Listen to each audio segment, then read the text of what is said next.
Pensemos en esto por un momento. Año 410 después de Cristo. Por primera vez en 8 siglos, las puertas de Roma, la ciudad eterna, son derribadas. La capital del mundo, de rodillas. Pero ¿quiénes eran los responsables de esta hazaña? La historia oficial nos ha vendido la etiqueta de bárbaros, pero la realidad, como casi siempre, es muchísimo más compleja. Es una historia forjada en la frontera entre dos mundos y bajo la atenta mirada de dioses ya casi olvidados. Vamos a intentar visualizar la escena.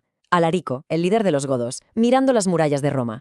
Él no es un extraño que llega de la nada, para nada. Su pueblo llevaba generaciones enteras viviendo a la sombra del imperio, a veces sirviéndole, otras luchando contra él. Así que esto no es una simple invasión, es la culminación, la gota que colma el vaso de una relación larguísima, complicada y, la verdad, bastante tormentosa. Y esa es la gran pregunta que vamos a intentar desentrañar aquí, porque para entender de verdad el saqueo de Roma, lo primero que tenemos que hacer es desmontar ese mito, esa caricatura del bárbaro. Tenemos que descubrir a un pueblo con una cultura, una fe y una historia que estaban, de hecho, íntimamente ligadas a las del propio Imperio Romano. Muy bien, pues vamos a meternos en materia. Los godos no aparecieron de la noche a la mañana. Su identidad, lo que les hacía ser quienes eran, se coció a fuego lento en el lugar más dinámico y probablemente más peligroso de la época, la frontera del Imperio Romano. Si echamos un vistazo a esta cronología, queda claro que esto no fue cosa de un día. La relación entre godos y romanos se extendió durante casi 2 siglos de un tira y afloja constante. Desde las primeras incursiones hasta batallas campales en las que llegó a morir el propio emperador romano. Los godos no eran una amenaza lejana, eran una presencia constante, poderosa. El saqueo del 410 no fue el principio de la historia, fue el espectacular clímax final. Entonces, la idea clave aquí es esta. Ser godo, en el siglo IV, significaba vivir en una interacción constante con Roma. Era inevitable. Comerciaban con los romanos, servían como mercenarios en sus ejércitos y, por supuesto, luchaban contra ellos. El imperio era, en cierto modo, el sol alrededor del cual giraba todo su mundo. Y esto no es solo una teoría, ¿eh? La arqueología nos cuenta una historia que es fascinante. La llamada cultura de Santa Ana de Mures nos muestra una sociedad que era cualquier cosa menos simple. En sus poblados encontramos cerámica hecha con técnicas romanas justo al lado de objetos como peines de hueso con un estilo puramente germánico. O sea que no eran salvajes aislados en los bosques, formaban parte de la economía globalizada de la antigüedad tardía. Y esto de aquí ilustra perfectamente esa doble cara. La enorme brecha entre la propaganda romana y la realidad del día a día.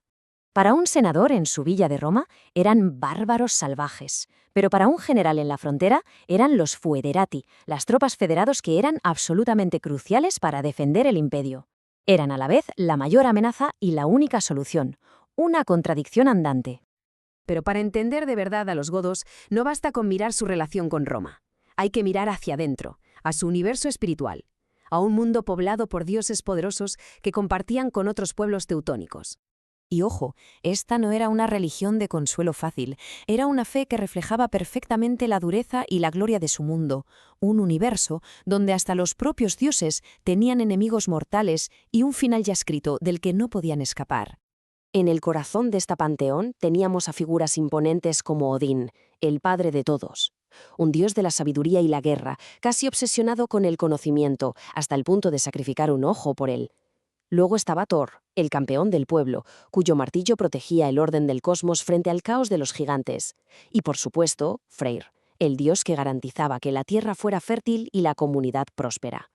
Este detalle que menciona la cita es muy revelador, porque mientras que Odín era a menudo el dios de los reyes, de las élites guerreras, Thor era el dios de todos, era el protector. Su martillo era un símbolo de orden, un escudo contra las fuerzas destructivas del mundo. Su enorme popularidad nos dice mucho sobre cuáles eran las preocupaciones reales de la gente común. Pero más allá de los dioses, su visión del mundo se sostenía sobre dos pilares, dos conceptos fundamentales que dictaban cómo se debía vivir y sobre todo cómo se debía morir. El primero es el frith. Es una palabra casi intraducible hoy en día. No es solo paz, no es solo lealtad.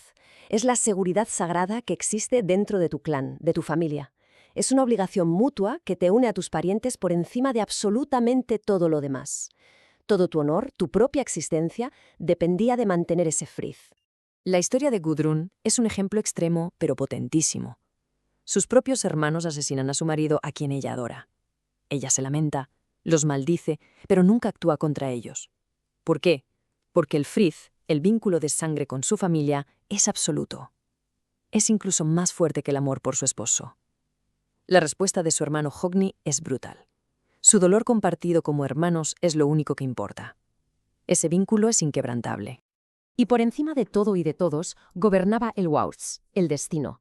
Y no era una idea abstracta, no, era una fuerza activa, un tapiz tejido por las nornas al pie del árbol del mundo. Ni los seres humanos ni los mismísimos dioses podían escapar de lo que las nornas habían tejido para ellos. Claro, esto nos plantea una pregunta casi filosófica. Si tu final ya está escrito y la destrucción es inevitable para todos, ¿qué importa lo que hagas? Pues para la mentalidad teutónica la respuesta era muy clara: el honor. La forma en que te enfrentabas a tu destino era lo único que de verdad te pertenecía. La valentía frente a un final que sabías inevitable, esa era la máxima expresión de una vida bien vivida.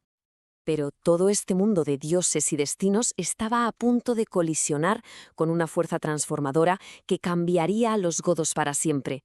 Y esa fuerza era una nueva religión que venía, irónicamente, del corazón de su gran rival, el imperio. Curiosamente, los godos no adoptaron el cristianismo católico de Roma, sino el arrianismo. Y para ellos, en cierto modo, tenía sentido. Un Dios Padre Supremo y un Hijo que actúa como su campeón divino. Esa estructura no les resultaba del todo ajena.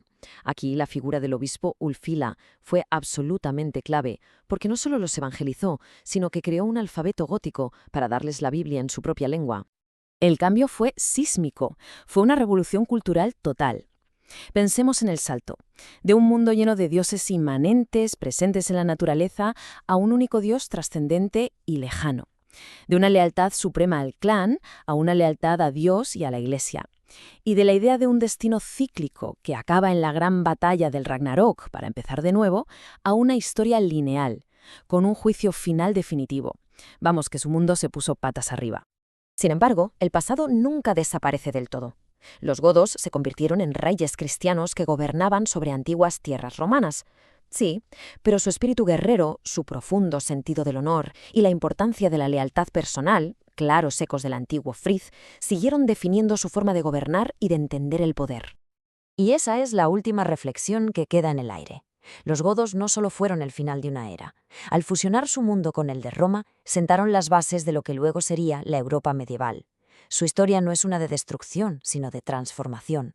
Así que la pregunta final es: ¿qué ecos de ese mundo perdido de dioses y honor resuenan todavía hoy en las leyes, las leyendas y las lenguas de Europa? Quizá su legado está mucho más presente de lo que imaginamos.